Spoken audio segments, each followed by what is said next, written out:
Hello everyone. यो video में हामी कंप्लीट सेट फर्मुला हामी सिक्छौं. So let's take start here.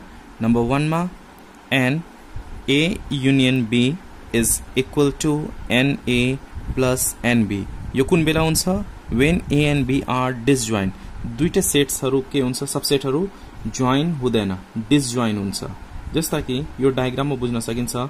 यो भनेको सेट a भयो, यो भनेको सेट b भयो. यो दुईटा जोइन भएको छैन, डिसजोइन्ट सेटहरु छ. त्यो बेलामा a युनियन b को फर्मुला के हुन्छ? na plus nb. अब हामी जोइन्ट को फर्मुला हेरौं. when two sets are joined. Joint भनेको something is common there. Between two subsets is there something is common, some elements were common, they are known as joint set.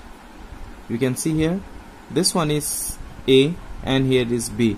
This part is known as intersection, means common elements between a and b.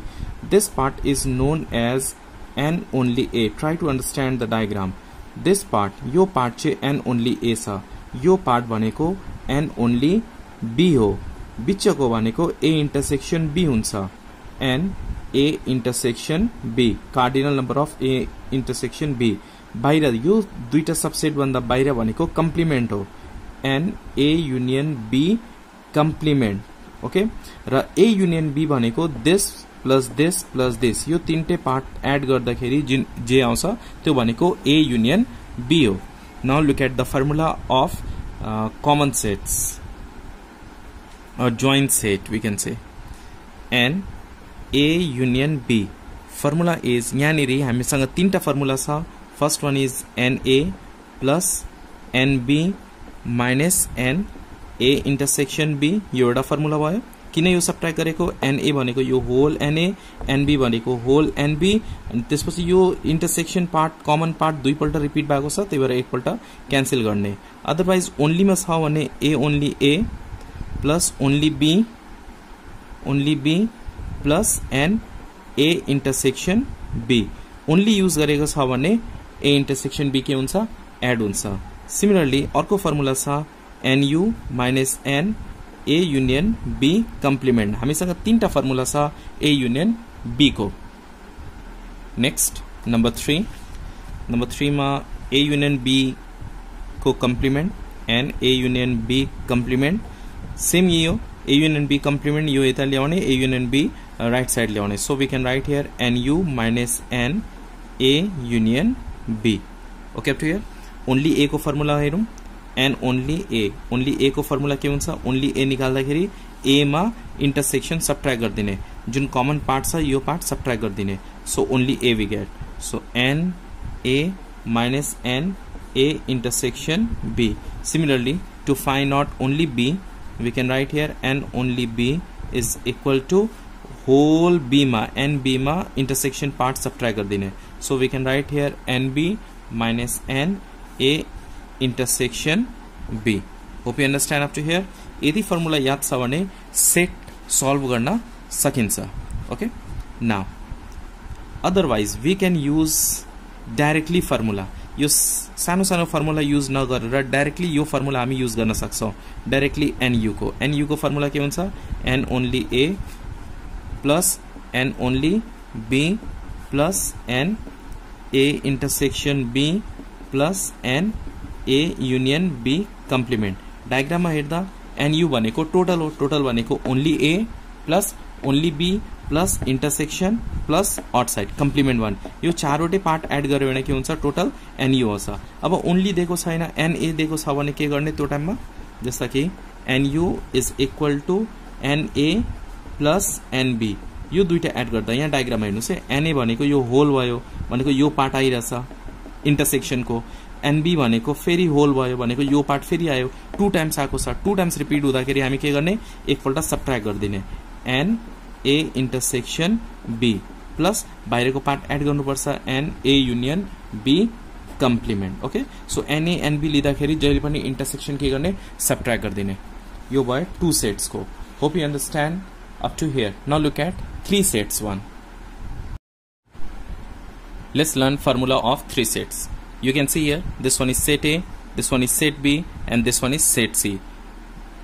बिचको this one at the middle, this one is known as n A intersection B intersection C. Okay, up to here. This part, upper one between A and B, is known as N only A intersection B. Okay.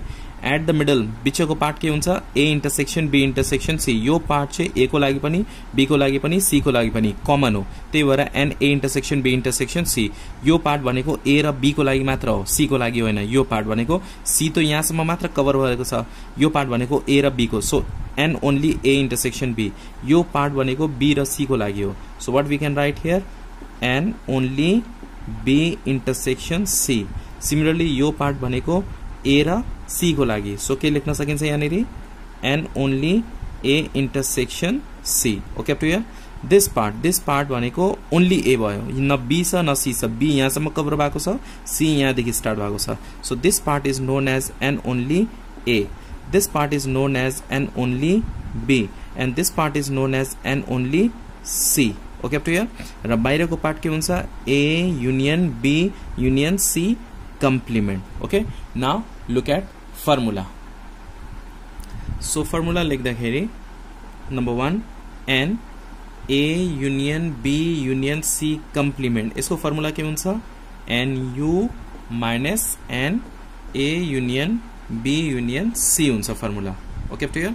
त्यसपछि number 2 मा N A union B union C को formula के हुन्छ, NA plus NB plus NC minus N A intersection B minus N B intersection C minus N C intersection A plus N A intersection B intersection C. So NA plus NB plus NC यो तीनटे add गर्नुपर्छ.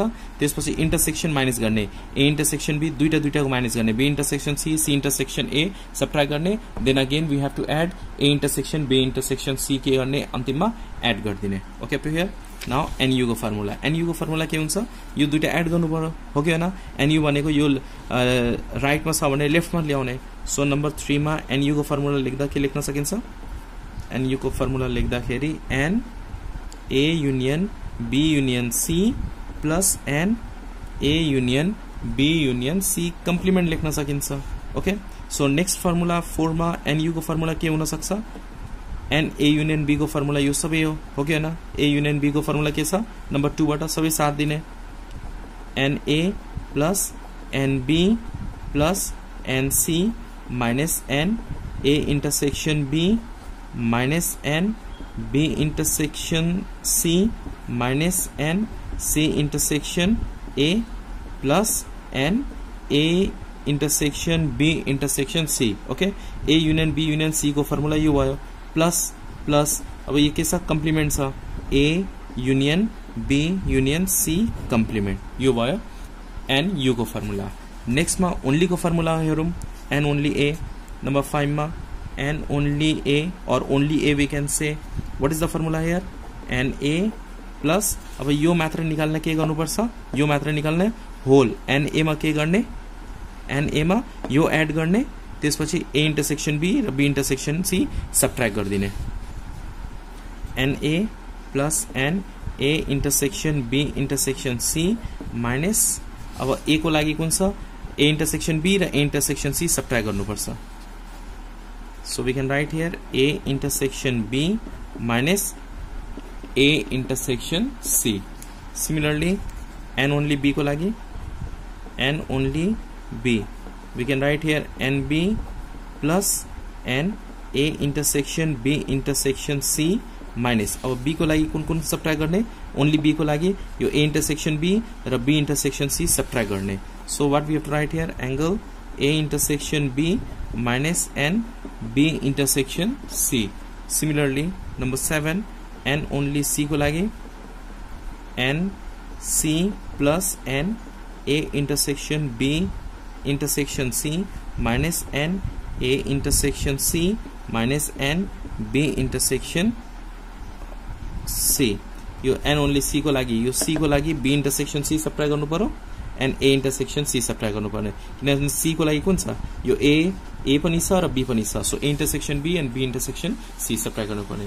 Hope you understand this formula taken from sets. If you understand, please hit the like button. New ones want to please subscribe and do not forget to share with your friends. Thanks for watching till last. Keep supporting and keep sharing.